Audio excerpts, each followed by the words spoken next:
Okay, so picking up where we left off, in the last video, we created this enemy prefab and we spawn it, we instantiate it, and it just kind of sits there. So now what we want to do is give this a rudimentary AI.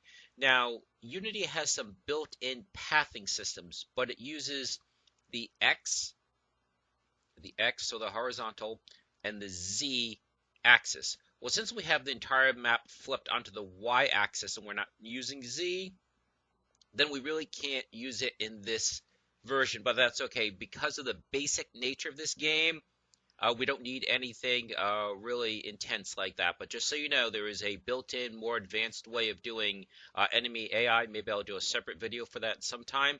What we're going to do instead is just simple coordinate resolution. And that is, we look to see what the coordinates of the player are.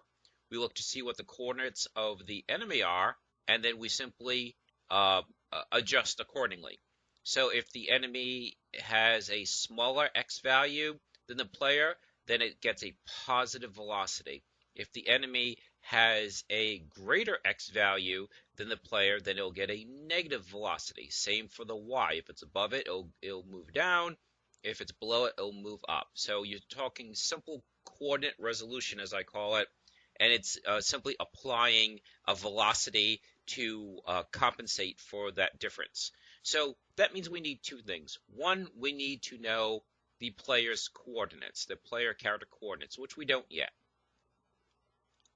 So first, let's go to the hero control, which is attached to the player, and let's capture that information. So first, we're going to create a variable, and it needs to be static because these values are going to need to be accessible to the enemy. So public static, it's a vector 3 because we're storing the coordinates, and we'll just call it hero POS. Now the nice thing about using a vector 3 is you can extract any of the three coordinates. So you could do hero POS dot X and change it or compare it. Hero POS dot Y, and again, check it or compare it or change it. We're not going to use the Z because Z in this case is moving to and away from the camera, which we're not using in this example. So now we've defined this, and now we actually have to give it a value. So in the updated section, or the update section, which gets run once per frame, every frame we're going to take hero POS, and we're going to set it equal to transform.position.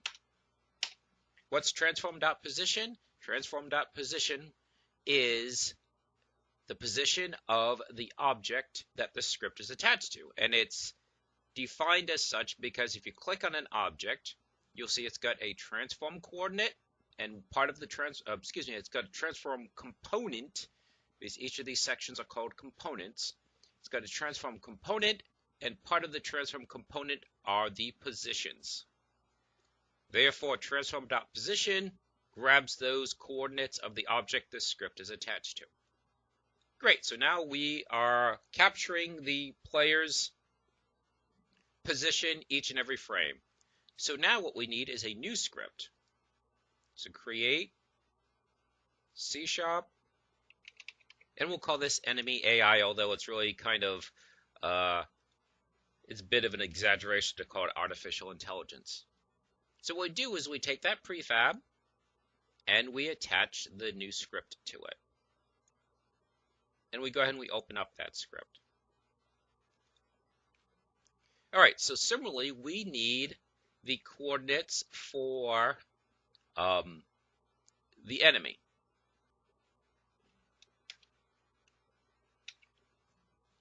Okay, so let's take this one at a time. So similarly to the hero, we're taking a vector 3, and in this time it's going to be enemy POS. If you notice, it's not static though. The reason why this one is static is we need this information to be accessible to other objects. At the moment, we don't need this to be accessible to other objects, so for the moment, we won't make it static. So public vector 3 enemy POS. Now we've got two floats, public float xdiff, public float ydiff.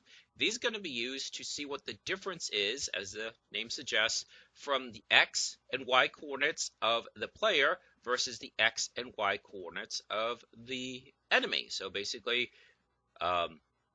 look at the player X coordinate, look at the enemy X coordinate, drop that value into there.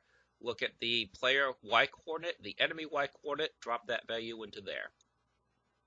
Now these are going to then be the corresponding velocities. Public float X enemy val, public float Y enemy val. So we're going to give an X velocity and a Y velocity.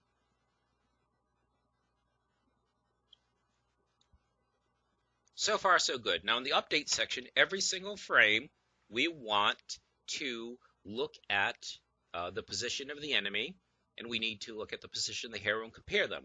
So to do that, we need to do a couple things. First, just as we captured the hero's position, we need to capture the enemy position. So I just want to point out that you're really doing the same type of function. It's on a different object, but again, you're taking a variable and you're dropping a position into it. So this grabs the enemy position. Again, transform.position is the position of the object the script is attached to. This time it's attached to the enemies. xdiff equals hero control.heroposition.x. This is what I was talking about a minute ago. You can extract one of the three vectors. So you got three vectors. You got x, y, and z. In this case, we're saying, hey, just give us x. And it's the syntax is like this because since it's a static variable, you have to say where it's defined. It's defined in hero control. What's the variable? It's hero.pos, and then we want just the x component. Then we're going to subtract from that the x component of the enemy. So basically, what's the hero's x coordinate? What's the enemy's x coordinate? Just like I said a minute ago, and that gets dropped into xdiff. Same thing for ydiff. Let's go out again to hero control, grab the hero POS variable, look at the y component of it, and subtract from it the enemy POS.y.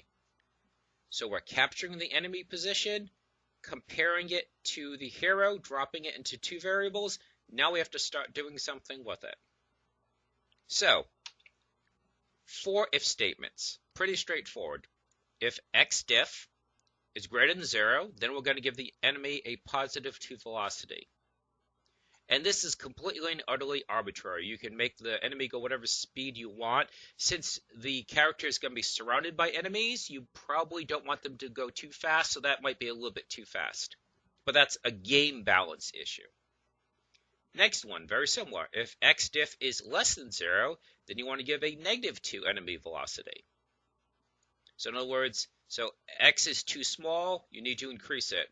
X is too big, you need to decrease it. Well, not too big, but lesser than or greater than the hero. Same thing for the ydiff. If it's a positive, then you need the enemy to move in a positive direction. If the difference is a negative, then you need to move it in a negative direction.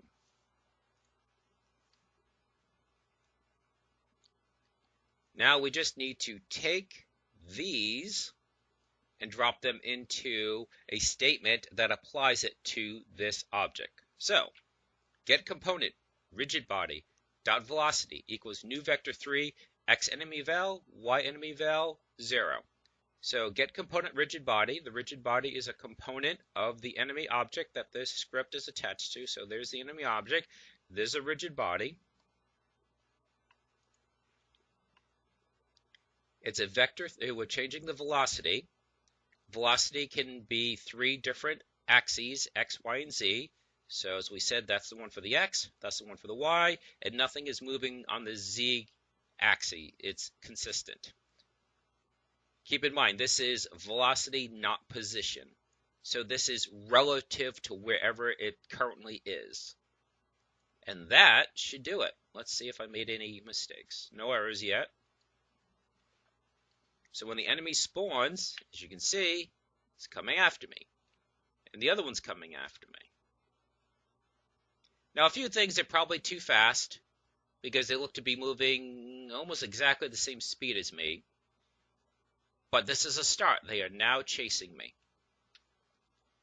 So let's make a quick change. Let's change this to say 1.5 and you go to drop in an F because you're using a decimal. Now, it might not seem like much of a change, but keep in mind, since it was 2, by dropping it by 0.5, you've reduced it by 25%. So keep that in mind when you're making changes. It's not so much the absolute number so much as the relative. You changed it by 25% by changing it by 0.5. So let's save that, run it one more time. There we go. So now I got a little bit better chance of outrunning it. I can actually do a circle around it, but again, the enemy shows up in greater numbers, and so you're going to be chased by a lot of them. So there you go. It's that easy to add a very rudimentary AI. Again, it's just like an XY resolution. You're doing it manually. There's a more sophisticated way doing it if we were operating on the Z-axis, but for an introductory game like this, that is sufficient. So we'll pick it up in the next one. What we'll do is we'll work, we have the enemy moving, and we have your ability to shoot. We're going to start detecting collisions at that point.